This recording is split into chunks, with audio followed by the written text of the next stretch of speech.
It wasn't until I got into my career at Intel that I really understood exactly how much Bowdoin had taught me in terms of critical thinking. And it's been essential to me in terms of just problem solving on a day-to-day basis. I'm a geologist, but I work with a lot of engineers. We don't necessarily speak the same language, but we have to solve the same problems.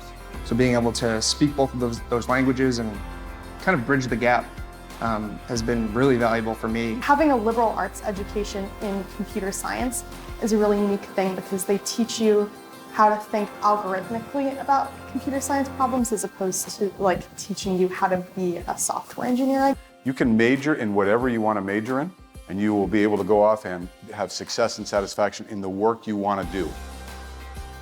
It played out better than I thought it would, where I had these individual relationships with professors that absolutely I can trace back through my entire career, individual discussions I had with individual professors. Now, it was that fundamental and meaningful, and that's not to say you can't get that anywhere at any school, large or small, but Bowdoin was a community where the professors, they went there for that experience with the students, that interaction. And so I think one of the most meaningful moments I had at Bowdoin when it came to writing was finding out that I didn't know how to write. The communication and the writing skills that I gained from Bowdoin when it comes to doing research papers and when it comes to effectively trying to explain to my patients and to my peers what I want to come across, it's a much easier feat with Bowdoin.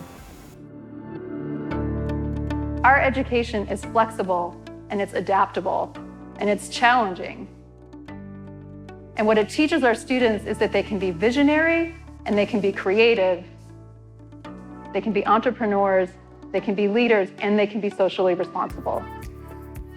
One of the unique characteristics of Bowdoin relative to other wonderful schools is that our students have a predisposition to collaborate and not to compete. And our culture is a culture of collaboration and not competition. I was part of the Common Good Grant Committee at Bowdoin, and that is a student-run community organization where we're giving out grants to local nonprofit organizations. And so for me, that was super meaningful way to integrate with the community.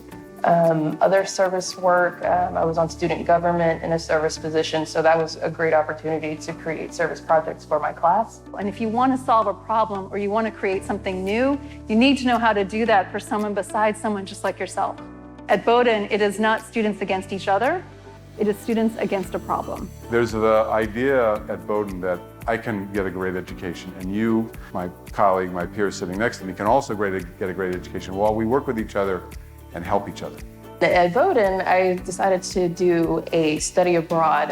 It was through SIT, it was an IH, International Health Comparison Study in Switzerland, India, China, and South Africa. And it wasn't one of the ones that Bowdoin had on their original list. And so I was like, Bowdoin, I really want to do this. I can tell you how this can fit into my self-design major. And Bowdoin's like, yes, we will fund this, you can go.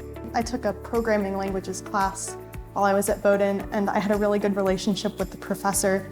And I remember sitting at the front of the class, and every time he was talking about how programming languages are constructed, he would bring it back to my English background and reference like, oh, Phoebe knows about this, and that was really great. But when I got to Bowdoin, and it was a uniquely exciting place because they allowed us to come in undecided and really feel around before you had to declare a major. After my first year, I was like, psyched about psychology. That was kind of something that was interesting to me. And then took that first geology class I just talked about and was like, wow, this is kind of where it's at. So we're putting together both your academic preparation and your disposition toward learning. If you're coming to Bowdoin College, we can afford you.